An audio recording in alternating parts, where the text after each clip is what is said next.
How to recover deleted messages on Facebook Lite.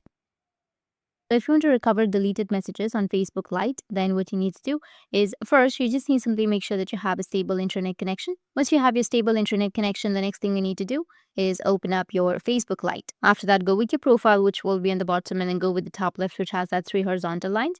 Scroll down, go with settings and privacy, and then tap on settings. Now, once you tap on settings, it will take you to this kind of interface. You need to go with the account center section.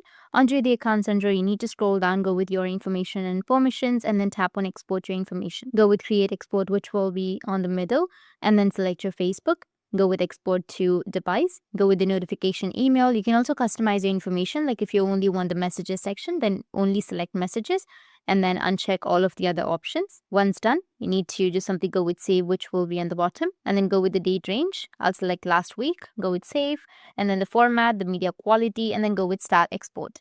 And within a few hours, you will have your export ready to download. And if you have any questions, feel free to comment below. Thanks for watching.